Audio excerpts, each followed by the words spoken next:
I'm Dr. Shanavas. I want to ask one question. Order, please.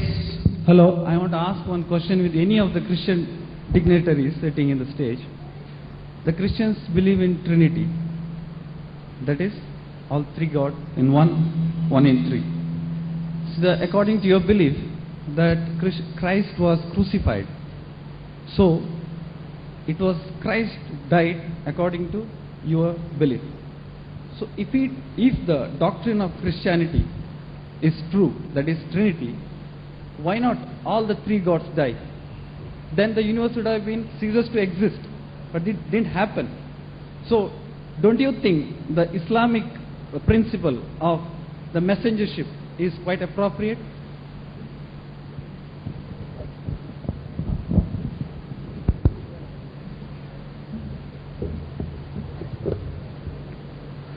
You have raised a very profound question. Actually, if we answer the question satisfactorily, the whole discussion can be summarized. That is the kind of question that you asked. The speakers who went before have already spoken about Trinity. Trinity is not three gods. It is not three gods in one. It has got its own significance. But in the Bible, Trinity is a fact because the Bible speaks about the fatherhood of God, the sonship of Christ, and the power of the Holy Spirit. And in some way or the other, these things appear in Quran also. Why did Jesus die? The entire Bible is about this question. Aristotle once said, divinity can forgive sin, but I do not know how. ഏത് വ്യവസ്ഥ പ്രകാരമാണ് പാപത്തിൻ്റെ പരിഹാരമെന്ന് എനിക്ക് മനസ്സിലാകുന്നില്ല എന്ന് Aristotle പറഞ്ഞു. പാപത്തിൻ്റെ ശമ്പളം മരണമെന്ന് വേദപുസ്തകം മാത്രമല്ല എല്ലാ വേദങ്ങളും പറയുമ്പോൾ എല്ലാ വേദത്തിലും ഒരു യാഗം എന്നുള്ളൊരു പ്രിൻസിപ്പിൾ ഉള്ളിടത്തോളം ഒരു കാര്യം തീർച്ചയാണ്, പാപം ചെയ്ത ദേഹി മരിക്കുക തന്നെ വേണം. അപ്പോൾ ദൈവം അവനെ ഏത് വ്യവസ്ഥ പ്രകാരമാണ് ക്ഷമിക്കുന്നത്, എങ്ങനെയാണ് അവനെ പാപത്തിൽ നിന്ന് വിടുവിക്കുന്നത് എന്നുള്ള ചോദ്യത്തിന്, പരമപ്രധാനമായ ചോദ്യത്തിന് മറുപടിയായിട്ടാണ് യേശു ക്രിസ്തു മനുഷ്യരൂപമെടുത്ത് വേഷത്തിൽ മനുഷ്യനായി, വേഷത്തിൽ ദാസനായി, തന്നെ താൻ താഴ്ത്തി, ദൈവത്തോടുള്ള സമത്വം വിട്ട് അവൻ ഈ താഴ്ന്ന ലോകത്തിൽ വന്ന് ക്രൂശിന്റെ മരണത്തോളം തന്നെ താനെ താഴ്ത്തിയത്. ബ്രദർ അക്ബർ പറഞ്ഞു, കുരിശിൽ തൂങ്ങുന്നവനെല്ലാം ശപിക്കപ്പെട്ടവൻ. ശരിയാണ്, കുരിശിൽ തൂങ്ങുന്നവനെല്ലാം ശപിക്കപ്പെട്ടവനാണ്, അതിലൊരു വ്യത്യാസമില്ല, അത് സത്യമാണ്. എന്നാൽ നമ്മുടെ ശാപത്തിന് വേണ്ടി യേശു ക്രിസ്തു ശാപമായി തീർന്നു, നമ്മുടെ പാപങ്ങൾക്ക് വേണ്ടി യേശു ക്രിസ്തു പരിഹാരമായി തീർന്നു. ആ പാപപരിഹാര അർത്ഥയാഗത്തെ പിതാവായി ദൈവം സ്വീകരിച്ച് 3 ദിവസം കഴിഞ്ഞ് അവനെ മരിച്ചവരിൽ നിന്ന് ഉയർത്തെഴുന്നേൽപ്പിച്ചു. അവനിൽ വിശ്വസിക്കുന്ന ഏവനും നശിച്ചു പോകാതെ നിത്യജീവൻ പ്രാപിക്കുവാൻ തക്കവണ്ണം ദൈവം ലോകത്തെ സ്നേഹിച്ച് തന്റെ ഏകജാതനായ പുത്രനെ ഈ ലോകത്തിലേക്ക് അയച്ചു. തൃത്വത്തിന്റെ ആ സീക്രട്ട് മനസ്സിലായി കഴിഞ്ഞാൽ സത്യത്തിന്റെ സീക്രട്ട് മനസ്സിലാകും. ഈ വിഷയത്തിൽ കമന്റ് ചെയ്യാൻ അക്ബർ ശ്രമിച്ചു. ഇവിടെ പരിശുദ്ധ ഖുർആനും ഒരർത്ഥത്തിൽ അല്ലെങ്കിൽ മറ്റൊരർത്ഥത്തിൽ ത്രിത്വത്തെ അംഗീകരിക്കുന്നു ഏത രീതിയിലാണ് സുഹൃത്ത് സംസാരിച്ചത്. ലോകത്ത് ഒരൊറ്റ മതഗ്രന്ഥത്തിൽ മാത്രമേ ത്രിത്വം എന്നുള്ള പദപ്രയോഗമുള്ളൂ, വേറെ ഒരു മതഗ്രന്ഥത്തിലുമില്ല. ഞാൻ എൻ്റെ സംസാരത്തിൽ മുഴുവനും ചോദ്യോത്തര വേളകളിൽ മുഴുവനും ചോദിച്ചു, ബൈബിളിൽ ഉൽപ്പത്തി പുസ്തകം മുതൽ വെളിപാട് പുസ്തകം വരെയുള്ള 66 പുസ്തകങ്ങളിൽ എവിടെയെങ്കിലും പിതാവും പുത്രനും പരിശുദ്ധാത്മാവും 3 വ്യക്തിത്വങ്ങൾ ഏകദൈവത്തിൽ അടങ്ങിയിട്ടുണ്ട് എന്നുള്ള ആശയം പഠിപ്പിക്കുന്നുണ്ടോ? ഇല്ല. ത്രിയേകത്വം എന്ന പദം പോലും ബൈബിളിന് അന്യമാണ്, അങ്ങനൊരു പദം പോലും ഇല്ല ബൈബിളിൽ. പിന്നെ ഏത് ഗ്രന്ഥത്തിലാണ് ത്രിത്വം എന്നുള്ള പദപ്രയോഗമുള്ളത്? പരിശുദ്ധ ഖുർആനിലാണ്. ഖുർആനിൽ 2 തവണ ത്രിത്വം എന്ന് പ്രയോഗിക്കുന്നുണ്ട്. ഖുർആനിലെ 4-ാം അധ്യായം സൂറത്തുൻ നിസായിലെ 171-ാമത്തെ വചനത്തിൽ അഹ്ല കിതാബുകാരെ, വേദക്കാരെ അഭിസംബോധന ചെയ്തുകൊണ്ട് പറയാണ്, ലാ തഖൂലു സലാസ, വേദക്കാരെ നിങ്ങൾ ഒരിക്കലും ത്രിത്വം എന്ന് പറയരുത്. അത് തെറ്റാണ്, ദൈവത്തെക്കുറിച്ചുള്ള ദൂഷണമാണത്. പരിശുദ്ധ ഖുർആനിലെ 5-ാം അധ്യായം സൂറത്തുൽ മാഇദയിലെ 73-ാമത്തെ വചനത്തിൽ വീണ്ടും പരിശുദ്ധ ഖുർആൻ പറയുന്നു, ലഖദ് കഫറല്ലദീന ഖാലൂ ഇന്നല്ലാഹ സാലിസു സലാസത്തിൻ. ദൈവം തമ്പുരാൻ പിതാവ് മൂവരിൽ ഒരാളാണ് എന്ന് പറഞ്ഞവർ തീർച്ചയായും അവിശ്വാസികളായി മാറിയിരിക്കുന്നു. ത്രിയേകത്വം എന്ന ആശയം സത്യത്തിൽ വേദങ്ങൾ ഒന്നും പഠിപ്പിക്കാത്ത ആശയമാണ്. AD 325 ശേഷം മാത്രം സഭയ്ക്ക് വെളിപ്പെട്ട ഒരാശയമാണ്. AD 325 മുമ്പ് ജീവിച്ച ആളുകൾ മുഴുവനും യഥാർത്ഥത്തിലുള്ള വിശ്വാസത്തിലല്ലാതെ മരണപ്പെട്ടു പോയി എന്ന് പറയേണ്ടി വരും. ത്രിത്വം ഒരു വിമോചനത്തിന്റെ ആശയമായി നമ്മൾ മനസ്സിലാക്കിയാൽ, ഇനി പാപങ്ങൾ മുഴുവനും ഏറ്റെടുത്തുകൊണ്ട്, അല്ലെങ്കിൽ മനുഷ്യന്റെ പാപത്തിൽ നിന്ന് മനുഷ്യരെ മോചിപ്പിക്കുവാൻ വേണ്ടി സ്വയം ശപിക്കപ്പെട്ടവനായി ക്രിസ്തു യേശു കുരിശിൽ കയറി എന്നാണ് പറയുന്നത്. വളരെ വളരെ അപകടകരമായ ഒരു വാദമാണിത് സത്യത്തിൽ. കാരണം യേശു എന്തിനു വേണ്ടിയാണ് ഈ കുരിശിൽ കയറുന്നത്? ആദാം ആദ്യമായി വിലക്കപ്പെട്ട കനി തിന്നു എന്ന പാപം അത് കഴുകിക്കളയാൻ വേണ്ടി. വിലക്കപ്പെട്ട കനി ആദാം തിന്നുക വഴി മനുഷ്യർ മുഴുവനും പാപികളായി എന്നാണ് ഇസ്ലാം പറയുന്നത്. പരിശുദ്ധ ഖുർആൻ പറയുന്നത് വിലക്കപ്പെട്ട കനി തിന്നുക എന്ന പാപം ചെയ്തത് ആദാം എന്ന മനുഷ്യനും ഹവ്വ എന്ന മനുഷ്യ സ്ത്രീയുമാണ്. അവർ പടച്ച തമ്പുരാന്റെ മുന്നിൽ പശ്ചാത്തപിച്ചതുകൊണ്ട്, പടച്ച തമ്പുരാന്റെ മുന്നിൽ കരഞ്ഞ് പശ്ചാത്താപം അപേക്ഷിച്ചപ്പോ ദൈവം തമ്പുരാൻ, കരുണാവാരിധിയായ തമ്പുരാൻ, നീതിമാനായ തമ്പുരാൻ അവർക്ക് പുറത്തു കൊടുത്തു എന്നും തലമുറകളിൽ നിന്ന് തലമുറകളിലേക്ക് നീളുന്ന രീതിയിൽ ആ പാപത്തെ അവശേഷിച്ചില്ല എന്നുമാണ് പരിശുദ്ധ ഖുർആന്റെ നിലപാട്. ഇനി ആ പാപം വഴി മനുഷ്യർ മുഴുവനും പാപികളാവുകയും ആ പാപത്തിൽ നിന്ന് മനുഷ്യരെ രക്ഷിക്കാൻ വേണ്ടി 2000 കൊല്ലങ്ങൾക്ക് മുമ്പ്, അതല്ല 10,000-കണക്കിന് കൊല്ലങ്ങൾ മനുഷ്യർ പാപത്തിൽ കിടന്നതിന് ശേഷം മോചിപ്പിക്കാൻ വേണ്ടി ദൈവം തന്നെ മനുഷ്യനായി ജനിക്കുകയും ആ മനുഷ്യനായി ജനിച്ച ദൈവം സ്വയം ശപിക്കപ്പെട്ടവനായി കുരിശിൽ കയറുകയും ചെയ്തു എന്നാണ് ബുദ്ധിപരമായി യുക്തിപരമായിട്ടാണ് ഇവിടെ സമർത്ഥിച്ചത്. അതിന്റെ അടിസ്ഥാനത്തിൽ തന്നെ നമ്മൾ ചിന്തിച്ചാൽ എന്താണ്, ഈ ഒരു കനി തിന്ന പാപത്തിൽ നിന്ന് മനുഷ്യരെ രക്ഷിക്കാൻ വേണ്ടി ദൈവം ഇറങ്ങി വരുന്നു. ആ ദൈവത്തിനെ തന്നെ പിടിച്ച് ആരെ കൊണ്ട് ക്രൂശിപ്പിക്കുന്നു? യഹൂദന്മാരെ കൊണ്ട്, പിലാത്തോസിന്റെ പട്ടാളക്കാരെ കൊണ്ട്. ഈ പാപം, ദൈവത്തെ തന്നെ ക്രൂശിക്കുക എന്ന പാപം ചെയ്യിച്ച ആ പാപമുണ്ടല്ലോ, ഈ പിലാത്തോസിന്റെ പട്ടാളക്കാരുടെ പാപം, അത് കഴുകിക്കളയാൻ ഇനി എന്നാണ് ഒരു ദൈവാഗമനം ഉണ്ടാവുക എന്ന് കാത്തിരിക്കേണ്ട ഗതികേടാണ് ഇതിന്റെ ഫലമായി വന്നു ചേരുക. അല്ലേ? ഈ പാപത്തിന് വല്ല അറുതി ഉണ്ടാവോ? ഇല്ല. അങ്ങനെ പോയാൽ എന്താ, യേശു ക്രിസ്തുവിനല്ല യൂദാസാണ് വിമോചകൻ എന്ന് പറയേണ്ട അവസ്ഥ ഉണ്ടാവും. കാരണം എന്താ, യേശു ക്രിസ്തു പാപത്തിൽ നിന്ന് മനുഷ്യരെ രക്ഷിക്കുവാൻ വേണ്ടി ബലി കൊടുക്കാനായി ദൈവം നിശ്ചയിച്ച കുഞ്ഞാട്, ആ കുഞ്ഞാട് ഇതാ പിലാത്തോസിന്റെ പട്ടാളക്കാർ തന്നെ ആക്രമിക്കുവാൻ, തന്നെ പിടിച്ചുകൊണ്ടുപോകുവാൻ വേണ്ടി ഒരുങ്ങി നടക്കുന്നു എന്നറിഞ്ഞ അദ്ദേഹം വേഷപ്രച്ഛന്നനായി നാട്ടിൽ നിന്ന് മാറി താമസിച്ചു എന്നാണ് സുവിശേഷങ്ങൾ വ്യക്തമാക്കുന്നത്. മാത്രോ ഈ യേശു ക്രിസ്തു പൊട്ടിക്കരഞ്ഞ് പ്രാർത്ഥിക്കുക. ദൈവത്തെക്കുറിച്ചുള്ള നമ്മുടെ സങ്കല്പം എന്താണ് സഹോദരങ്ങളെ? ഈ യേശു ക്രിസ്തു പൊട്ടിക്കരഞ്ഞ് പ്രാർത്ഥിക്കുകയാണ്. ഗെത്സമേന തോട്ടത്തിൽ ചെന്നിട്ട് നമുക്ക് കാണാൻ സാധിക്കും.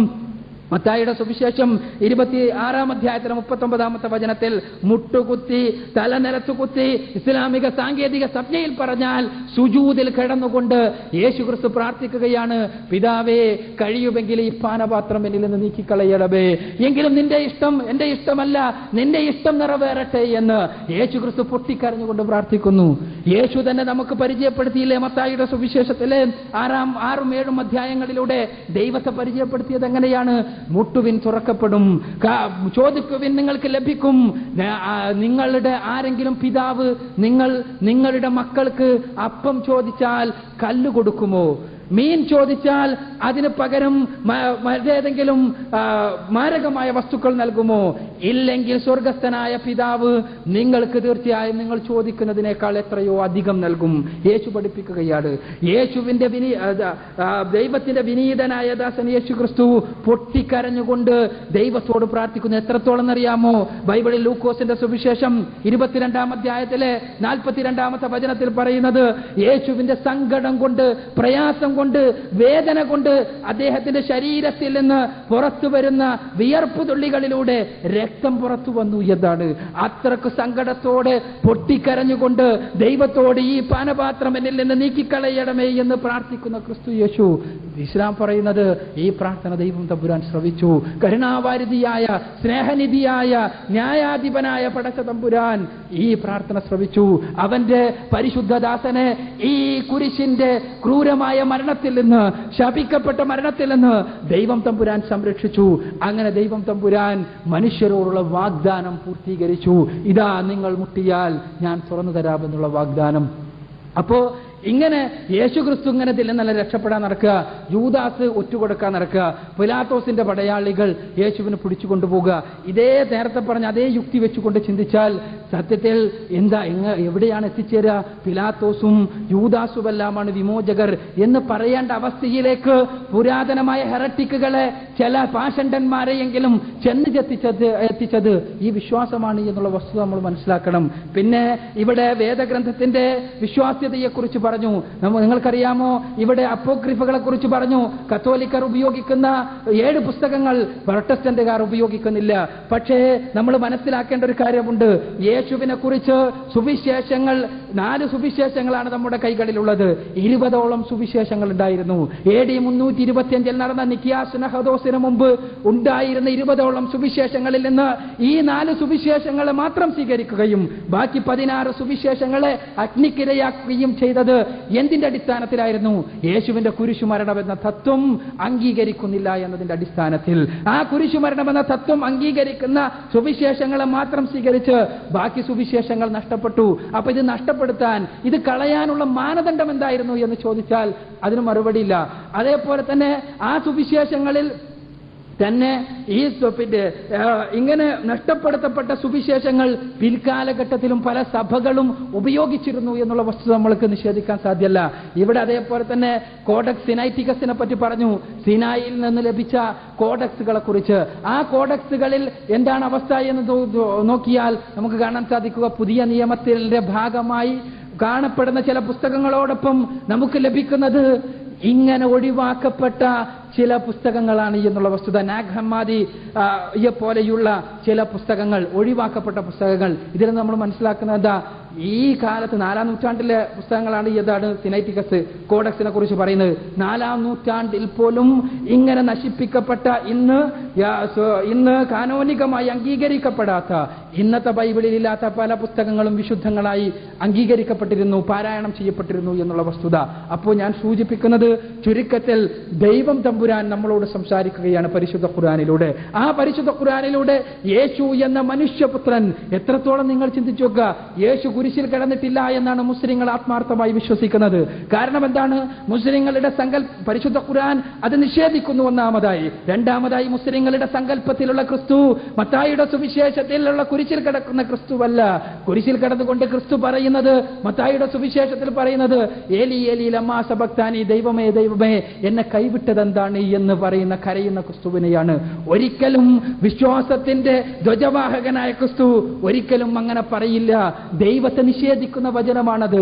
ഇയ്യോബിന്റെ പുസ്തകത്തിൽ, ബൈബിൾ പഴയ നിയമത്തിലെ മറ്റു പല പുസ്തകങ്ങളിലും ഏറ്റവും പ്രയാസകരമായ പ്രയാസത്തിനുമേൽ പ്രയാസം അനുഭവിച്ചുകൊണ്ടുള്ള പ്രശ്നങ്ങൾ നേരിട്ട സമയത്തും രോഗങ്ങൾ കടന്നു വന്ന സമയത്തും എല്ലാ അർത്ഥത്തിലും എല്ലാവരാലും നിഷേധിക്കപ്പെട്ട സമയത്തും മരണത്തിന്റെ വക്രത്തിലുമെല്ലാം പരിശുദ്ധ പ്രവാചകന്മാർ ദൈവം തമ്പുരാന്റെ കാരുണ്യത്തിൽ പ്രതീക്ഷയർപ്പിച്ചുകൊണ്ട് നിലനിന്നിരുന്നുവെങ്കിൽ, അതേപോലെ തന്നെ ഭൗതികരായ ആളുകൾ പോലും സ്വന്തം ഏതെങ്കിലും പ്രത്യയശാസ്ത്രത്തിന്റെ വക്താക്കൾ പോലും മരണപ്പെടുമ്പോൾ ധൈര്യത്തോടുകൂടി I die for my principles എന്ന് പറഞ്ഞുകൊണ്ട്, എന്റെ സിദ്ധാന്തങ്ങൾക്ക് വേണ്ടി, തത്വങ്ങൾക്ക് വേണ്ടി, I die for my motherland എന്ന് പറഞ്ഞുകൊണ്ട്, എന്റെ സ്വന്തം രാജ്യത്തിന് വേണ്ടി ഞാൻ മരിക്കുന്നു എന്ന് പറഞ്ഞ് ധൈര്യത്തോടുകൂടി തൂക്കുമരത്തിൽ കയറുന്ന ആളുകളെയാണ് നമുക്ക് ഭൗതികന്മാരെ പോലും കാണാൻ കഴിയുക. എന്നാൽ ലോകത്ത് ദൈവിക നീതിയെക്കുറിച്ച് പഠിപ്പിക്കാൻ വേണ്ടി കടന്നു വന്ന ക്രിസ്തു കുരിശിൽ കിടന്നുകൊണ്ട് ദൈവമേ നീ എന്നെ കൈവിട്ട് കളഞ്ഞല്ലോ എന്ന ദൈവ നിഷേധം പറഞ്ഞു എന്ന് മുസ്ലിങ്ങൾ ഒരിക്കലും വിശ്വസിക്കുന്നില്ല. തീർച്ചയായും അത് ക്രിസ്തുവല്ല എന്നാണ് മുസ്ലിങ്ങൾ വിശ്വസിക്കുന്നത്. ചുരുക്കത്തിൽ ഞാൻ സൂചിപ്പിക്കുന്നത്, കുരിശുമരണത്തെ ഇസ്ലാം നിഷേധിക്കുവാനുള്ള കാരണം പാപത്തെക്കുറിച്ചുള്ള ചിന്തയില്ലാഞ്ഞിട്ടല്ല. യേശു ക്രിസ്തു പഠിപ്പിച്ച പാപത്തിനുള്ള പരിഹാരമാർഗം യേശു പറഞ്ഞല്ലോ, ശിശുക്കളെ പോലെയാകുവേൻ. ശിശുക്കളെ പോലെ നിങ്ങൾ മനസ്താപം വന്ന് മനപരിവർത്തനം വന്ന് ശിശുക്കളെ പോലെയാകണം. അപ്പോ ശിശുക്കൾക്ക് അവരുടെ മനസ്സിൽ തെറ്റിനെക്കുറിച്ച് ചിന്തയില്ല, പാപത്തെക്കുറിച്ച് ചിന്തയില്ല. നിഷ്കളങ്കരായ ശിശുക്കൾ അവരെ പോലെ നിഷ്കളങ്കരായി മാറുക, പാപരഹിതരാവുക. അഥവാ തെറ്റുകൾ ചെയ്താൽ പടച്ച തമ്പുരാന്റെ മുന്നിൽ പശ്ചാത്തപിക്കുക, അതോടൊപ്പം ദൈവം തമ്പുരാൻ പഠിപ്പിച്ച പുണ്യങ്ങൾ കർമ്മങ്ങൾ ചെയ്യുക എന്നാണ് ഇസ്ലാം പഠിപ്പിക്കുന്ന പാപപരിഹാര മാർഗം എന്നാണ് എനിക്ക് അനുബന്ധമായി സൂചിപ്പിക്കുവാനുള്ളത്. ക്വസ്റ്റ്യൻ ആൻസർ സെക്ഷൻ കഴിഞ്ഞു. അടുത്തതായി കൺക്ലൂഷനാണ്. ആദ്യമായി KS ജോസഫ് അല്ലെങ്കിൽ പോൾ വർഗീസ് ചെയ്യുന്നതായിരിക്കും. 10 മിനിറ്റാണ് അനുവദിച്ചിട്ടുള്ളത്. ഇതുവരെ ക്ഷമിച്ചിരുന്ന സഹോദരന്മാർ ഈ കൺക്ലൂഷൻ കൂടി കേട്ട് പിരിയണമെന്ന് അപേക്ഷിക്കുകയാണ്.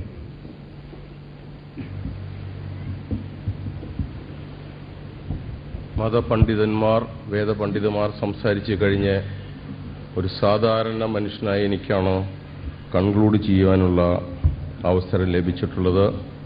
ഞാൻ വേദപണ്ഡിതനല്ല, തിയോളജിയനല്ല, വെറും കണക്ക് നോക്കുന്ന ഒരു വ്യക്തിയാണ്.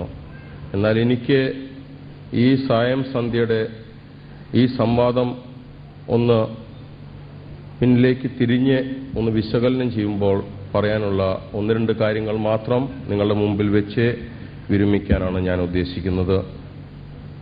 ഇവിടെ സംസാരിച്ചിട്ടുള്ള ഏകദേശം 90% കാര്യങ്ങൾ വിശുദ്ധ വേദപുസ്തകത്തെ ആസ്പദമാക്കിയാണ് സംസാരിച്ചിട്ടുള്ളത്. ബ്രദർ KS ജോസഫ് സംസാരിച്ച കാര്യങ്ങൾ വേദപുസ്തകത്തിന്റെ അടിസ്ഥാനത്തിലായിരിക്കണമല്ലോ. എന്നാൽ MM അക്ബർ സഹോദരൻ പോലും വേദപുസ്തകത്തിൽ നിന്നാണ് വളരെ തറപ്പിച്ച് സംസാരിച്ചിട്ടുള്ളത്. അതിനായി ഞാൻ ദൈവത്തെ സ്തുതിക്കുന്നു. എന്നാൽ ഗെത്സമനെ തോട്ടം വരെ യേശു ക്രിസ്തുവിനെ പിൻപറ്റി പോയ ബ്രദർ MM അക്ബർ ഗെത്സമനെ തോട്ടത്തിൽ വെച്ച് യേശു ക്രിസ്തുവിനെ കൈവിട്ടു. യേശു ക്രിസ്തു ഗെത്സമനെ തോട്ടത്തിൽ വെച്ച് പ്രാർത്ഥിച്ചു, പിതാവേ, കഴിയുമെങ്കിൽ ഈ പാനപാത്രം എന്നിൽ നിന്ന് എടുക്കണമേ, എന്നാൽ എൻ്റെ ഇഷ്ടമല്ല നിന്റെ ഇഷ്ടം. ഈ പാനപാത്രം എന്തായിരുന്നു? ക്രൂശിലെ മരണമാണോ? ക്രൂശിലെ മരണത്തെ പേടിച്ചാണോ യേശു അങ്ങനെ പ്രാർത്ഥിച്ചത്? യേശു പറഞ്ഞു, ഇപ്പോൾ തന്നെ 3 ലെഗ്യോൻ ദൂതന്മാരെ പിതാവ് പറയുകയാണെങ്കിൽ എനിക്ക് തരും. ആർക്കും എൻ്റെ ജീവൻ എടുപ്പാൻ കഴിയുന്നതല്ല, ഞാൻ തന്നെ എൻ്റെ ജീവൻ ഭരമേൽപ്പിക്കുന്നു. എനിക്കത് ഭരമേൽപ്പിക്കുവാനും മടക്കിയെടുക്കുവാനും ഉള്ള അധികാരമുണ്ട് എന്ന് യേശു പറഞ്ഞു. എന്താണ് അതിൻ്റെ പശ്ചാത്തലം? യേശു ദൈവപുത്രനായതുകൊണ്ട്. സ്വർഗമഹിമങ്ങളെ വിട്ട് ഈ ലോകത്തിൽ താണരൂപമെടുത്ത് മനുഷ്യജാതിയുടെ പാപങ്ങൾക്ക് വേണ്ടി വന്നിട്ടുള്ള ദൈവത്തിൻ്റെ കുഞ്ഞാടായതുകൊണ്ട്. പാനപാത്രം എന്തായിരുന്നു? കഴിയുമെങ്കിൽ ഈ പാനപാത്രം ഒഴിക്കുക എന്ന് പറഞ്ഞ പാനപാത്രം എന്തായിരുന്നു? ഈ ലോകത്തിൻ്റെ പാപങ്ങൾ അവൻ ഏൽക്കുമ്പോൾ പിതാവ്, പരിശുദ്ധനായ പിതാവ് അവനിൽ നിന്ന് തൻ്റെ മുഖം മറയ്ക്കും. വർഷങ്ങളായി, യുഗങ്ങളായി, നിത്യതയിൽ അവർക്കുണ്ടായിരുന്ന കൂട്ടായ്മ നഷ്ടപ്പെട്ടു പോകും. ഇത് ചിന്തിച്ചാണ് യേശു പറഞ്ഞത്, കഴിയുമെങ്കിൽ ഈ പാനപാത്രം എന്നിൽ നിന്ന് എടുക്കണമേ. എന്നാൽ പിതാവായ ദൈവത്തിൻ്റെ ഇഷ്ടത്തിനെ താൻ വണങ്ങിക്കൊടുത്തു. അതുകൊണ്ട് പാപികളായ നമുക്ക് വേണ്ടി രക്ഷാമാർഗം തുറക്കുവാൻ യേശുവിന് കഴിഞ്ഞു. ക്രൂശിൽ വെച്ച് യേശു ഇപ്രകാരം കരഞ്ഞു, ഏലി ഏലി സബക്താനി. ബ്രദർ വളരെ നന്നായി അതിന്റെ തർജ്ജമ കൊടുത്തു. എൻ്റെ ദൈവമേ, എൻ്റെ ദൈവമേ, നീ എന്നെ കൈവിട്ടത് എന്ത്? എന്തുകൊണ്ടാണ് പിതാവായ ദൈവം യേശുവിനെ കൈവിട്ടത്? യേശുവിനെ കൈവിടുവാനുള്ള ഏക കാരണം അവൻ ലോകത്തിന്റെ പാപങ്ങൾ തന്റെ മേൽ വഹിച്ച് അവൻ ശാപമായി തീർന്ന് ആ ക്രൂശിൽ കിടക്കുമ്പോൾ, മനുഷ്യജാതിയുടെ പാപത്തിന്റെ പ്രതിനിധിയായി അവിടെ കിടക്കുമ്പോൾ പരിശുദ്ധനായ പിതാവ് തന്നിൽ നിന്ന് മുഖം മറച്ചു കളഞ്ഞു. എന്നാൽ അവസാനമായി സകലവും സമാപ്തിയായി എന്ന് പറഞ്ഞ് ലോകത്തിന്റെ രക്ഷയെ നേടിയെടുത്ത് യേശുക്രിസ്തു സ്വയമായി തൻ്റെ ജീവനെ വെടിഞ്ഞ് ക്രൂശിൽ വെച്ച് മരിച്ചു. ഇതാണ് ഇതിൻ്റെ സത്യാവസ്ഥ. ബ്രദർ പറഞ്ഞു, അവസാനമായി പറഞ്ഞു, വേദപുസ്തകത്തിന് പല കാര്യങ്ങൾ ഉദ്ധരിച്ചു കഴിഞ്ഞിട്ട് പറഞ്ഞു, ഈ ബൈബിൾ എന്ന് പറഞ്ഞ പുസ്തകം തിരുത്തിയതാണ്. ഇത് അതിനൊരു മറുപടിയും കൊടുക്കുവാൻ കഴിയുന്നതല്ല. എന്തുകൊണ്ടെന്നാൽ തിരുത്തി എന്ന് പറയുന്നവരിലെ ഒറിജിനൽ കോപ്പി ഉണ്ടായിരിക്കണം. ഒറിജിനൽ കോപ്പി ഉള്ളവർക്ക് മാത്രമാണ് തിരുത്തി എന്ന് പറയുവാൻ കഴിയുകയുള്ളൂ. വിശുദ്ധ ഖുർആനിൽ പറയുന്നേ, നിങ്ങൾ തോറാത്ത് വായിക്കേ, നിങ്ങൾ എഞ്ചിൽ വായിക്കേ, ഞാൻ നിങ്ങൾക്ക് തോറാത്ത് തന്നു, ഞാൻ നിങ്ങൾക്ക് എഞ്ചിൽ തന്നു.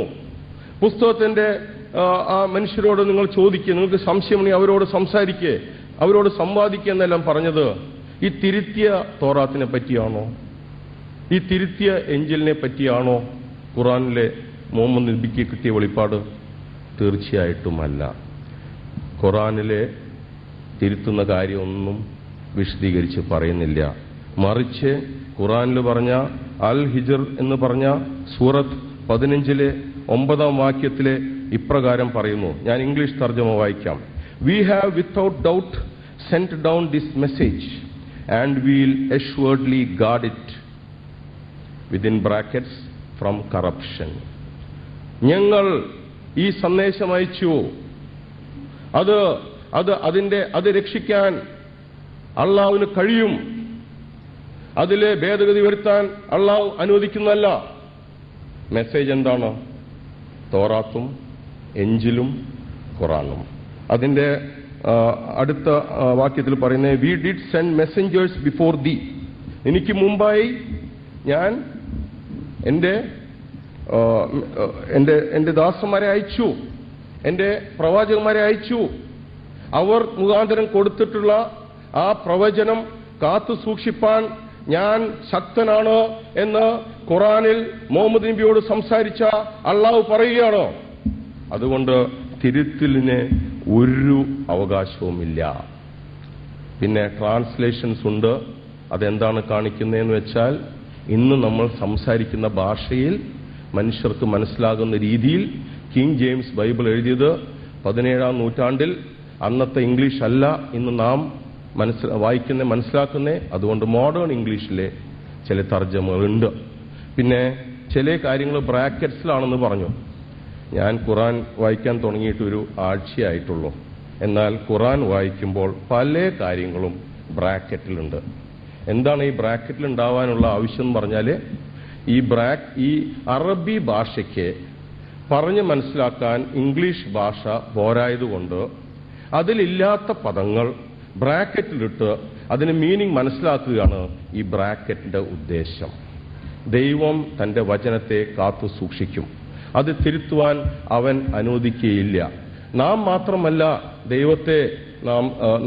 ദൈവത്തെ ആരാധിക്കുന്നത്, നമ്മുടെ ആരാധനയെ പ്രതീക്ഷിക്കുന്ന, നമ്മുടെ ആരാധനയ്ക്കായി കാത്തു നിൽക്കുന്ന ഒരു ദൈവമുണ്ട് എന്ന് മുസ്ലിംസും ക്രിസ്ത്യാനികളും എല്ലാം വിശ്വസിക്കുന്നു. വെറും പ്രാർത്ഥനകൾ കൊണ്ടോ നോമ്പ് നമസ്കാരങ്ങൾ കൊണ്ടോ മനുഷ്യന് പാപത്തിൽ നിന്ന് മോചനം ലഭിക്കാൻ പറ്റുകയില്ല. ഹിന്ദു ധർമ്മത്തിലെ ചില കഥകൾ വായിക്കുമ്പോൾ വിശ്വാമിത്ര മുനി ഘോര തപസ് ചെയ്യുമ്പോഴാണ് മേനക വന്ന് അവിടെ ഡാൻസ് ചെയ്തപ്പോൾ അവന്റെ തപസ്സിന് ഭംഗം വന്നു. നാം നോമ്പ് നോക്കിയോണ്ടോ, നാം പ്രാർത്ഥിച്ചതുകൊണ്ടോ, നാം സ്ത്രീകളെ പർദ്ദയിലിട്ടതുകൊണ്ടോ ഒന്നും നമ്മുടെ മനസ്സിനെ നമുക്ക് നിയന്ത്രിക്കുവാൻ കഴിയുകയില്ല. ഒരു വീണ്ടും ജനനം ഏതൊരു വ്യക്തിക്കും ആവശ്യമാണ്. അവൻ ചെയ്തു പോയിട്ടുള്ള പാപങ്ങൾക്ക് ഒരു പരിഹാരം ആവശ്യമാണ്. വേദത്തിലെ അതിനൊരു വ്യവസ്ഥ വേണം. ആ വ്യവസ്ഥയാണ് യേശു ക്രിസ്തു തന്റെ ക്രൂശ് മരണം മുഖാന്തരം നമുക്ക് വേണ്ടി സാധിച്ചത് എന്ന് ഞാൻ വിശ്വസിക്കുന്നു. ഇത് വിശ്വസിച്ചതിനാൽ എന്റെ ജീവിതത്തിൽ മാറ്റം വന്നു. വെറും ഒരു ഓർഡിനറി മാമൂൽ ക്രിസ്ത്യാനിയായിരുന്ന ഞാൻ 1983 യേശുവിനെ എന്റെ സ്വന്തം രക്ഷിതാവായി ഞാൻ സ്വീകരിച്ചു. വേദപുസ്തകത്തിലെ മത്തായിയുടെ സുവിശേഷം 5-ാം അധ്യായത്തിലെ പറഞ്ഞിട്ടുള്ള അസാധ്യമെന്ന് മനുഷ്യന് തോന്നുന്ന കാര്യങ്ങൾ യേശുക്രിസ്തു പറഞ്ഞു, വ്യഭിചാരം ചെയ്യാൻ പാടില്ല എന്ന് നിങ്ങൾ ന്യായപ്രമാണത്തിൽ വായിച്ചിട്ടുണ്ട്. എന്നാൽ ഞാൻ നിങ്ങളോട് പറയുന്നു, ഒരു സ്ത്രീയെ മോഹിച്ചാൽ അവൻ വ്യഭിചാരം ചെയ്തു കഴിഞ്ഞു. ദൈവം നമ്മുടെ പ്രവൃത്തികൾ മാത്രം വിധിക്കുന്നവനല്ല, നമ്മുടെ ചിന്തകളും നമ്മുടെ ആലോചനകളും വിധിക്കുന്നവനാണ്. ഇതിൽ നിന്ന് നമുക്ക് മോചനം കിട്ടണമെങ്കിൽ ഈ പഴയ മനുഷ്യനെ അത് കഴിയുകയില്ല. പൗലോസ് റോമാലേഖനത്തിൽ എഴുതുമ്പോൾ ഇപ്രകാരം പറയുന്നു, ന്യായപ്രമാണത്തിന് കഴിയാത്തതിനെ, ജഡത്തിന്റെ ബലഹീനത മുഖാന്തരം ന്യായപ്രമാണത്തിന്, അത് മോശയുടെ ന്യായപ്രമാണമാകട്ടെ, തോറാത്തിന്റെ ആവട്ടെ, വേറെ ഏതു ന്യായപ്രമാണമാകട്ടെ, അതിന് ചെയ്യാൻ കഴിയാത്തതിനെ സാധിപ്പിക്കുവാൻ യേശു ക്രിസ്തു പാപജഡത്തിന്റെ അവതാരമെടുത്ത് വന്നു. പാപത്തെ തന്റെ ശരീരത്തിൽ ന്യായം വിധിച്ചു. ക്രൂശിൽ അതിനെ ക്രൂശിച്ച് മനുഷ്യജാതിക്ക് വലിയൊരു രക്ഷ നേടിത്തന്നു. ഈ ക്രിസ്തുവിനെ ഉയർത്തുവാൻ എനിക്ക് കിട്ടിയ ഭാഗ്യത്തിനായി ഞാൻ ദൈവത്തെ സ്തുതിക്കുന്നു. ഇനിയും നാം സമ്പാദിക്കണം. ഇനിയും നാം മുന്നോട്ട് കാര്യങ്ങൾ നാം പഠിച്ച് മനസ്സിലാക്കണം എന്നതിൽ രണ്ടഭിപ്രായമില്ല. ഞാൻ ഇന്ന് തൊട്ട് ഈ കഴിഞ്ഞ ആഴ്ച തൊട്ട് തന്നെ തുടങ്ങി ഖുർആൻ വായിക്കാൻ തുടങ്ങി. എൻ്റെ മുസ്ലിം സഹോദരങ്ങൾ രക്ഷയെ എങ്ങനെ മനസ്സിലാക്കിയിട്ടുണ്ട് എന്നറിയുന്നത് വളരെ ആവശ്യമാണ്. നിങ്ങളോടുള്ള എൻ്റെ ഒരു അഭ്യർത്ഥന, നിങ്ങളും സത്യവേദ പുസ്തകം നിങ്ങൾ വായിക്കണം. തിരുത്തി എന്നുള്ള ചില മുൻവിധികൾ മാറ്റിവെച്ച്, തിരുത്തിയാൽ നിങ്ങൾക്ക് മനസ്സിലാവും, നിങ്ങളൊക്കെ വിവരമുള്ളവരല്ലേ, നിങ്ങൾക്ക് മനസ്സിലാവും. തിരുത്തി എന്നുള്ള മുൻവിധി മാറ്റിവെച്ച് വിശുദ്ധ ഗ്രന്ഥങ്ങളെ വായിക്കുക, മറ്റുള്ളവരെ മനസ്സിലാക്കാൻ നോക്കുക. ദൈവം നമുക്കായി ചെയ്തു വെച്ചിട്ടുള്ള ആ മഹാരക്ഷയുടെ പദ്ധതി ഒന്ന് മനസ്സിലാക്കണം. വീണ്ടും ജനനത്തിന്റെ അനുഭവത്തിലേക്ക് എല്ലാവരും തന്നെ കടന്നു വരണം. അതിനായി ദൈവം നമ്മെ സഹായിക്കട്ടെ. Thank you. അടുത്തതായി കൺക്ലൂഷൻ സ്പീച്ചിന് ഇമാം അക്ബറെ ക്ഷണിച്ചോളൂ. 10 മിനിറ്റാണ് സമയം.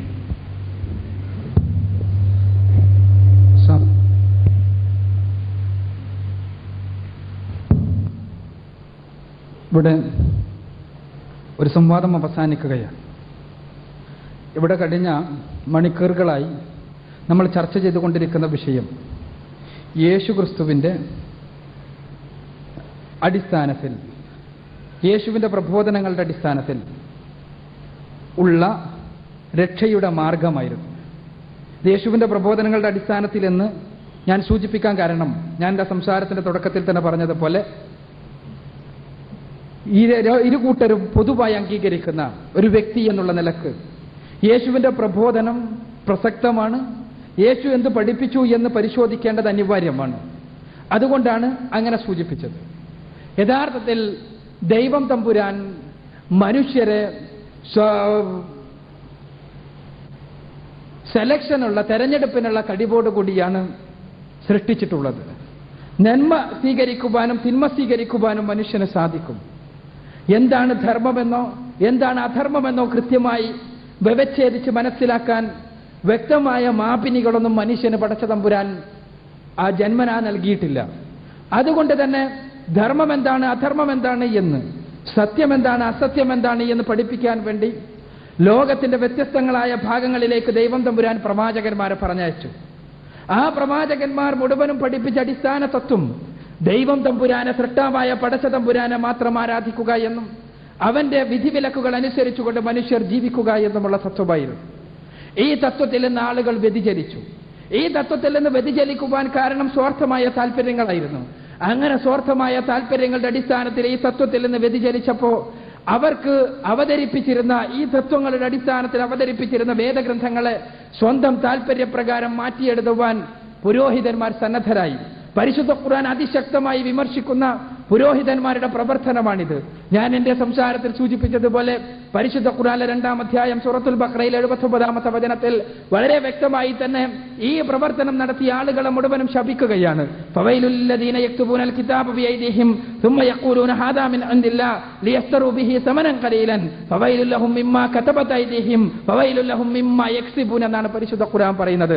സ്വന്തം കരങ്ങൾ കൊണ്ട് പുസ്തകങ്ങൾ എഴുതിയുണ്ടാക്കുകയും അത് ദൈവത്തിൽ നിന്നുള്ളതാണ് എന്ന് കേവലമായ സ്വാർത്ഥമായ താല്പര്യങ്ങൾക്ക് വേണ്ടി പറയുകയും ചെയ്തവർ, അവർക്കാകുന്നു നാശം. അവർ എഴുതിയ വകയിലും അവർ സമ്പാദിച്ച വകയിലുമെല്ലാം അവർക്ക് തന്നെയാകുന്നു നാശം എന്നാണ് പരിശുദ്ധ ഖുർആൻ പറയുന്നത്. ഇങ്ങനെ മനുഷ്യരുടെ രചനകൾ ബൈബിളിന്റെ പഴയ നിയമത്തിലും പുതിയ നിയമത്തിലും ഉണ്ടായിട്ടുണ്ട് എന്നുള്ളതിന് ഞാൻ എന്റെ സംസാരത്തിലുടനീളം തെളിവുകൾ നൽകി. അതിനെക്കുറിച്ചൊന്നും ഇവിടെ യാതൊന്നും സംസാരിക്കപ്പെട്ടിട്ടില്ല. ബൈബിളിൽ പുതിയ നിയമത്തിൽ 14-ാം നൂറ്റാണ്ടിൽ പോലും കൈകടത്തലുകൾ ഉണ്ടായി എന്ന് വളരെ വ്യക്തമായി ഇവിടെ സ്ഥാപിക്കുകയുണ്ടായി.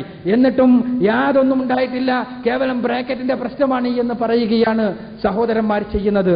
സത്യത്തിൽ ഇത് സത്യത്തോട് അന്ധത നടിക്കുകയാണ്. പരിശുദ്ധ ഖുർആന്റെ പരിഭാഷയിലുള്ളതുപോലെയുള്ള ബ്രാക്കറ്റുകളുടെ പ്രശ്നമല്ല ഇത്. പണ്ഡിതന്മാർ ഈ കാര്യത്തിൽ എഴുതിയിട്ടുള്ള കാര്യങ്ങൾ വായിച്ചു നോക്കുക. നമുക്ക് കാണാൻ സാധിക്കും പുരാതനമായ കൈയെഴുത്ത് പ്രതികളില്ലാത്ത പിന്നീട് കടത്തിക്കൂട്ടപ്പെട്ട വചനങ്ങളാണ് ബ്രാക്കറ്റിന്റെ ഉള്ളിൽ സൂചിപ്പിച്ചിട്ടുള്ളത് എന്ന്. അതേപോലെ തന്നെ ഇവിടെ പരിശുദ്ധ ഖുർആനിന് വളരെ വ്യക്തമായി തന്നെ പടച്ച തമ്പുരാൻ യാതൊരു മാറ്റവും വരുത്തുകയില്ല എന്ന് സ്വയം ഏറ്റെടുത്ത ആ ഏറ്റെടുക്കലിനൊരു പശ്ചാത്തലമുണ്ട്. മുൻപുള്ള സമുദായങ്ങളിലേക്കെല്ലാം അവതരിപ്പിക്കപ്പെട്ട വേദഗ്രന്ഥങ്ങൾ അത് സൂക്ഷിക്കേണ്ട ഉത്തരവാദിത്വം ആ സമുദായങ്ങളെയാണ് ഏൽപ്പിച്ചത്. ആ സമുദായങ്ങൾ അവ സൂക്ഷിക്കുന്ന ഉത്തരവാദിത്വത്തിൽ നിന്ന് ഒടിഞ്ഞോടി. അതുകൊണ്ടാണല്ലോ പ്രവാചകന്മാർ കടന്നു വന്നത്. ഇവിടെ സൂചിപ്പിക്കപ്പെട്ടതുപോലെ ജെറമിയ പ്രവാചകൻ അവിടെയുള്ള പുരോഹിതന്മാരോട് എഴുന്നേറ്റ് നിന്നുകൊണ്ട് ചോദിക്കുകയാണ്. ജെറമിയാന്റെ പുസ്തകത്തിലെ 8-ാം അധ്യായത്തിൽ 8-ാമത്തെ വചനത്തിൽ നമുക്ക് കാണാം, ഞങ്ങൾ ജ്ഞാനികൾ, ഞങ്ങളുടെ കയ്യിൽ ന്യായപ്രമാണമുണ്ട് എന്ന് പറയാൻ നിങ്ങൾക്ക് എങ്ങനെ സാധിക്കും? നിങ്ങളുടെ കള്ള കൈയെഴുത്തുകോൽ വ്യാജതുലിക ന്യായപ്രമാണത്തെ തോറാ പുസ്തകത്തെ വ്യാജമാക്കി കളഞ്ഞിട്ടുണ്ടല്ലോ എന്ന്. വ്യാജതൂലിക എങ്ങനെയാണ് വ്യാജമാക്കി കളയുക? എങ്ങനെയാണ് വ്യാജതൂലിക വ്യാജമാക്കി കളയുക? എഴുത്തുണ്ടാക്കി എങ്ങനെ എഴുതി പലതും എഴുതി ചേർത്തു, പലതും എടുത്തു കളഞ്ഞു, അങ്ങനെ അത് വ്യാജമാക്കപ്പെട്ടു. അപ്പോൾ വീണ്ടും പ്രവാചകന്മാർ വന്നു യഥാർത്ഥ പാതയിലേക്ക് ക്ഷണിക്കാൻ, തിരിച്ചു കൊണ്ടുപോകാൻ. യേശുക്രിസ്തുവിന്റെ കാലഘട്ടത്തിലും ഇതേപോലെ തിരിച്ചു കൊണ്ടുപോകപ്പെടലുണ്ടായി. യേശുവിന് അവതരിപ്പിക്കപ്പെട്ട വേദഗ്രന്ഥം ഇഞ്ചിയിലുള്ള ദൈവത്തിന്റെ സുവിശേഷം, ആ ദൈവത്തിന്റെ സുവിശേഷം ആദ്യ കാലഘട്ടത്തിൽ തന്നെ വിസ്മരിക്കപ്പെട്ടു പോയി എന്നാണ് മനസ്സിലാക്കുവാൻ സാധിക്കുന്നത്. കാരണം എന്താ? യേശുവിൻ്റെതായി, യേശുവിന്റെ ശിഷ്യന്മാരുടേതായി അദ്ദേഹം സംസാരിച്ച, അദ്ദേഹം പ്രബോധനം നിർവഹിച്ച ശിഷ്യന്മാർ സംസാരിച്ച ഭാഷകളിലൊന്നും യാതൊന്നും ഇന്ന് ലഭ്യമല്ല എന്നുള്ളത് സങ്കടകരമായ കാര്യമാണ്. അതുകൊണ്ട് തന്നെ യേശുക്രിസ്തു ഓരോ വിഷയങ്ങളിലും എന്താണ് സംസാരിച്ചത് എന്ന് വ്യക്തമായി നമുക്ക് മനസ്സിലാകുന്നില്ല. ചുരുക്കത്തിൽ ഇങ്ങനെ വേദഗ്രന്ഥങ്ങളെല്ലാം, മുൻപ് അവതരിപ്പിക്കപ്പെട്ട വേദഗ്രന്ഥങ്ങളെല്ലാം മാനുഷിക കരവിരുതുകൾക്ക് വിധേയമായപ്പോ ദൈവം തമ്പുരാൻ തന്റെ അവസാനത്തെ വേദഗ്രന്ഥം സംരക്ഷിക്കാമെന്ന് സ്വയം ഏറ്റെടുക്കുകയാണ്. അതാണ് സുഹൃത്ത് ഇവിടെ വായിച്ച പരിശുദ്ധ ഖുർആനിലെ 15-ാം അധ്യായം സൂറത്തുൽ ഹിജ്റിലെ 9-ാമത്തെ വചനത്തിൽ നമ്മൾ വായിക്കുന്നത്, ഇന്നാ നഹ്നു നസ്സൽനാ ദിക്റ വ ഇന്നാ ലഹു ലഹാഫിളൂൻ. നാം ആകുന്നു ഈ ഉത്ബോധനം അവതരിപ്പിച്ചത്, ഇതിനെ നാം കാത്തു സൂക്ഷിക്കുകയും ചെയ്യും. ഇത് പരിശുദ്ധ ഖുർആനിനെ കുറിച്ചുള്ള പരിശുദ്ധ ഖുർആനിന്റെ സാക്ഷ്യമാണ് എന്ന് സുഹൃത്ത് മനസ്സിലാക്കണം. പടച്ച തമ്പുരാൻ ഇത് കാത്തു സൂക്ഷിക്കാമെന്ന് ഏറ്റെടുത്തിരിക്കുകയാണ്. ധർമാധർമ്മ വിഷയത്തിൽ, സത്യാസത്യ വിഷയത്തിൽ കൃത്യമായി വ്യക്തമായി ഉള്ള മാർഗദർശനം നൽകുവാൻ പരിശുദ്ധ ഖുർആനിന് മാത്രമേ സാധിക്കുകയുള്ളൂ എന്നുള്ളതാണ് സത്യം. കാരണം മാനുഷിക കരവിരുതുകളാൽ മറ്റ് ഗ്രന്ഥങ്ങളെല്ലാം മലീഭസമാക്കപ്പെട്ടിരിക്കുന്നു. അതുകൊണ്ട് പരിശുദ്ധ ഖുർആൻ ലോകത്തിന് മുന്നിൽ വെക്കുന്ന ചില യാഥാർത്ഥ്യങ്ങളുണ്ട്. ഞാനിവിടെ സൂചിപ്പിച്ചതുപോലെ എന്താ ഏകദൈവ വിശ്വാസം, ഏകദൈവാരാധന, അതിന്റെ അടിസ്ഥാനത്തിലുള്ള പ്രവർത്തനങ്ങൾ, ഇതിനെതിരെ ഒരു പ്രവാചകനും ഒന്നും സംസാരിച്ചതായി കാണിക്കുവാൻ സാധ്യമല്ല എന്നതിനുള്ള തെളിവായിക്കൊണ്ടാണ് യേശുവിന്റെ വചനങ്ങൾ ബൈബിളിൽ നിന്ന് എടുത്തുദ്ധരിച്ചത്. യേശു ക്രിസ്തു ഒരിക്കലും ത്രിയേകത്വം പഠിപ്പിച്ചിട്ടില്ല. യേശു ക്രിസ്തു ഒരിക്കലും താൻ ദൈവമാണ് എന്ന് അവകാശപ്പെട്ടിട്ടില്ല. യേശു ഒരിക്കലും തന്നെ ആരാധിക്കുവാൻ ആവശ്യപ്പെട്ടിട്ടില്ല. യേശു ക്രിസ്തു മരണാനന്തര ജീവിതത്തിൽ പറയുന്ന, നിഷേധിക്കുന്ന ഒരു സംഭവം പരിശുദ്ധ ഖുർആനും അതേപോലെ തന്നെ ബൈബിളിലെ മത്തായിയുടെ സുവിശേഷവും വിശദീകരിക്കുന്നുണ്ട്. മത്തായിയുടെ സുവിശേഷം 7-ാം അധ്യായത്തിലെ 21-22 വചനങ്ങളിൽ യേശുക്രിസ്തു പറയുകയാണ്, എന്നോട് കർത്താവേ കർത്താവേ എന്ന് വിളിക്കുന്നവനേവനുമല്ല, സ്വർഗസ്ഥനായ എന്റെ പിതാവിന്റെ ഇഷ്ടം ചെയ്യുന്നവനാണ് അവന്റെ രാജ്യമായ സ്വർഗരാജ്യത്തിൽ കിടക്കുന്നത്. അന്നേ ദിവസം പലരും വന്നെന്നോട് പറയും, യേശുവേ കർത്താവേ, ഞങ്ങൾ നിന്റെ നാമത്തിൽ ഭൂതങ്ങളെ പുറത്താക്കിയല്ലോ, ഞങ്ങൾ നിന്റെ നാമത്തിൽ അത്ഭുതങ്ങൾ പ്രവർത്തിച്ചുവല്ലോ. അപ്പോൾ ഞാൻ പറയും, നിങ്ങൾക്ക് നാശം, എനിക്ക് നിങ്ങൾ അറിയുക തന്നെയില്ല. യേശുവിന്റെ പേരിൽ, യേശുവിനെ ആരാധിച്ചിരുന്ന, യേശുവിന്റെ പേരിൽ അത്ഭുതങ്ങൾ പ്രവർത്തിച്ചിരുന്ന, യേശുവിന്റെ പേരിൽ അന്യഭാഷകൾ സംസാരിക്കുന്നു എന്ന് അവകാശപ്പെടുന്ന ആളുകളോട് യേശുക്രിസ്തു പറയും, നിങ്ങളെ എനിക്കറിയില്ല, നിങ്ങൾക്ക് നാശമെന്ന് പറഞ്ഞ് യേശുക്രിസ്തു നമ്മളെ നിഷേധിക്കുമെന്നാണ് ബൈബിൾ സൂചിപ്പിക്കുന്നത്. പരിശുദ്ധ ഖുർആൻ 5-ാം അധ്യായത്തിലെ സൂറത്തുൽ മാഇദയിലെ 116-117 വചനങ്ങളിൽ ഇതേപോലെ തന്നെ യേശുക്രിസ്തുവിനോട് പടച്ച തമ്പുരാൻ പരലോകത്ത് വെച്ച് തന്നെയോ മാതാവിനെയോ ആരാധിക്കുവാൻ ജനങ്ങളോട് നീ ആഹ്വാനം ചെയ്തിരുന്നോ എന്ന് ചോദിക്കുന്ന സന്ദർഭം വിശദീകരിക്കുന്നുണ്ട്. വളരെ വിശദമായ സൂക്തത്തിൽ അവിടെ വെച്ച് യേശുക്രിസ്തു പരലോകത്ത് വെച്ച് പടച്ച തമ്പുരാനെ, എന്റെ ജീവിതകാലത്ത്, എന്റെ പ്രബോധന കാലഘട്ടത്തിൽ ഒരിക്കലും ഞാൻ അങ്ങനെ ആവശ്യപ്പെട്ടിട്ടില്ല എന്ന് പറയുന്ന രംഗം പരിശുദ്ധ ഖുർആൻ വിശദീകരിക്കുന്നുണ്ട്. അങ്ങനെ നമ്മൾ ആരാധിച്ചിരുന്ന, നമ്മൾ പ്രാർത്ഥിച്ചിരുന്ന, നമ്മൾ വണങ്ങിയിരുന്ന, നമ്മൾ ദൈവമാണ് എന്ന് വിശ്വസിച്ചിരുന്ന ആ യേശുക്രിസ്തു തന്നെ നമ്മളെ നിഷേധിക്കുകയും നരകത്തിലേക്കുള്ള പാതയിലേക്ക് നമ്മളെ, എന്നേക്ക് വരെ അറിയില്ല എന്ന് പറഞ്ഞ് അടച്ച് വിടുകയും ചെയ്യുന്ന ഒരവസ്ഥാവിശേഷം കടന്നു വരാതിരിക്കാൻ നമ്മൾ ചിന്തിക്കുക, മനസ്സിലാക്കുക, ബുദ്ധി ഉപയോഗിക്കുക. യേശുവിന്റെ വചനങ്ങളുടെ അടിസ്ഥാനത്തിൽ യേശുവിന്റെ ദിവ്യത്വത്തെക്കുറിച്ച് നമ്മൾ പരിശോധിക്കുക. അതേപോലെ തന്നെ ഇവിടെ ഗെത്സമേന തോട്ടത്തിൽ കൊണ്ടുപോയി അവസാനിപ്പിക്കുകയും പിന്നീട് സുവിശേഷം ആവശ്യമില്ല എന്നുള്ള അവസ്ഥ കടന്നു വരികയും ചെയ്തു എന്ന് പറഞ്ഞു. സത്യത്തിൽ കുരിശുമരണത്തെക്കുറിച്ച് വിശദീകരിക്കുകയാണെങ്കിൽ അത് തന്നെ മണിക്കൂറുകളോളം സംസാരിക്കുവാനുണ്ട്. കുരിശുമരണത്തെ 4 സുവിശേഷങ്ങളും ഈ ഗെത്സമേന തോട്ടത്തിൽ നിന്ന് പോന്നതിന് ശേഷം 4 സുവിശേഷങ്ങളും 4 വഴിക്കാണ് സഞ്ചരിക്കുന്നത് എന്നുള്ള വസ്തുത നിങ്ങൾക്ക് കാണുവാൻ സാധിക്കും. ഞാനല്ല യേശുവിനെ വിട്ടത്, സുവിശേഷകർത്താക്കൾ എല്ലാം യേശുവിനെ വിടുകയും മറ്റാരൊക്കെയോ പറഞ്ഞു കൊടുത്തത് എഴുതുകയും ചെയ്യുകയാണ് ചെയ്തത് എന്നുള്ളതാണ് വസ്തുത. ഈ 4 സുവിശേഷങ്ങൾ നിങ്ങൾ ഗെത്സമേന തോട്ടത്തിന് ശേഷമുള്ള ആ സംഭവത്തിന് ശേഷം ഈ 4 സുവിശേഷങ്ങൾ എഴുതുന്ന യേശുവിനെ കുറിച്ചുള്ള ചരിത്രം നിങ്ങൾ എഴുതി വെക്കുക. നിങ്ങൾക്ക് കാണാൻ സാധിക്കും 4ഉം പരസ്പര വിരുദ്ധമാണ്, പരസ്പരം യാതൊരു ഐക്യവുമില്ലാത്തതാണ്. എന്തിനധികം അവസാനത്തെ യേശുവിന്റെ വാക്കെന്താണ് എന്ന് പറയുന്നിടത്ത് വരെ സുവിശേഷങ്ങൾ വൈരുദ്ധ്യം പുറപ്പെടുവിക്കുകയാണ്. ഇവിടെ സൂചിപ്പിക്കപ്പെട്ടതുപോലെ ഏലി ഏലി ലമ്മാ ശബക്താനി എന്ന് പറഞ്ഞ് പൊട്ടിക്കരഞ്ഞുകൊണ്ടാണ് യേശു മരണപ്പെട്ടത് എന്ന് മത്തായി പറയുമ്പോൾ യോഹന്നാൻ പറയുന്നത് തലചായ്ച്ച് വിനാഗിരി കുടിച്ച് തലചായ്ച്ച് ഞാനിതാ എന്റെ ആത്മാവിനെ സമർപ്പിച്ചിരിക്കുന്നു എന്ന് പറഞ്ഞ് വളരെ സമാധാനത്തോടു കൂടി യേശു ആത്മാവിനെ ഏൽപ്പിച്ചു കൊടുക്കുകയാണ് ചെയ്തത് എന്നാണ്. ഇങ്ങനെ വൈരുദ്ധ്യങ്ങളുടെ ഘോഷയാത്രയാണ്.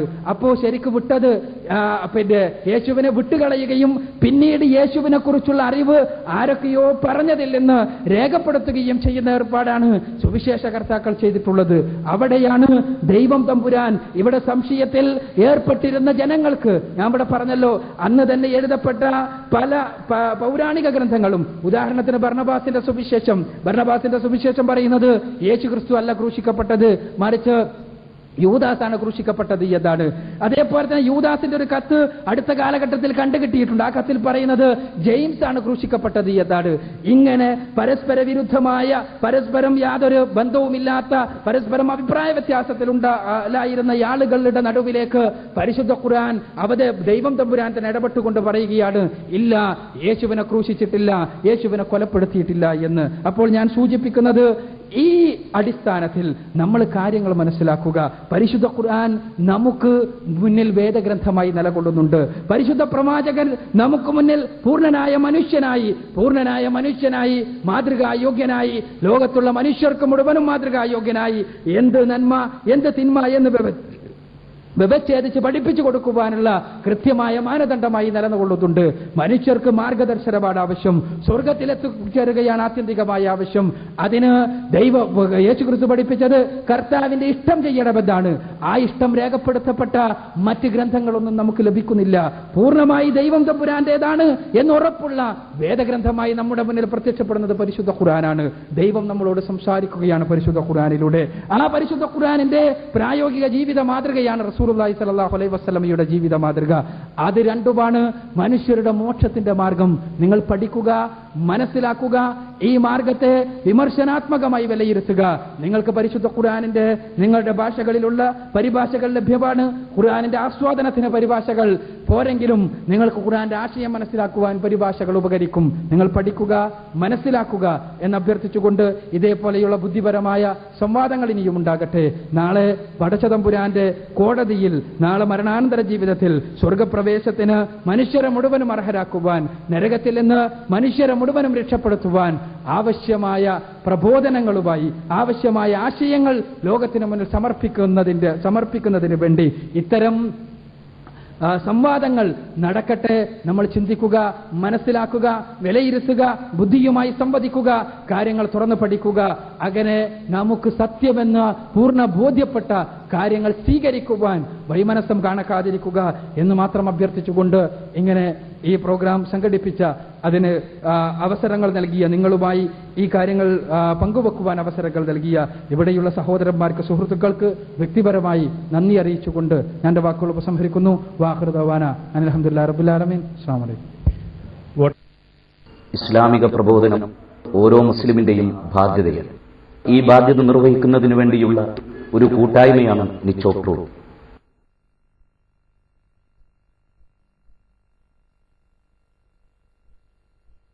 നിച്ചോ ട്രൂത്ത് പ്രവർത്തനങ്ങൾ, ചോദ്യോത്തരത്തോടുകൂടിയ പൊതുപ്രഭാഷണങ്ങൾ, മതനേതാക്കളുമായി സ്നേഹസംവാദങ്ങൾ, സൗജന്യ ഇസ്ലാം കറസ്പോണ്ടൻസ് കോഴ്സ്, ഇസ്ലാമിനെ പരിചയപ്പെടുത്തുന്ന ലഘുലേഖകളും പുസ്തകങ്ങളും, ഇസ്ലാം വിമർശനങ്ങൾക്ക് മറുപടി പറയുന്ന ഗ്രന്ഥങ്ങളും കാസറ്റുകളും, പ്രബോധനത്തിനു വേണ്ടി മാത്രമായി ഒരു ദൃശ്യ ശ്രാവ്യ മാധ്യമം ക്രിയേറ്റീവ് മീഡിയ, ഇസ്ലാമിക പ്രബോധനത്തിന് മാത്രമായി ഒരു ആനുകാലിക സ്നേഹസംവാദം മാസിക, ഇസ്ലാമിനെക്കുറിച്ച് സത്യസന്ധവും ശാസ്ത്രീയവുമായ അറിവ് നൽകുന്ന ഇന്റർനെറ്റ് സൈറ്റ്, ലോകപ്രശസ്ത ഇസ്ലാമിക പ്രബോധകരുടെ കേസറ്റുകൾക്കുള്ള ലൈബ്രറി, പ്രബോധകർക്കായുള്ള റഫറൻസ് ലൈബ്രറി, പ്രബോധന പരിശീലന ക്യാമ്പുകൾ, ദഅവ വർക്ക്ഷോപ്പുകൾ,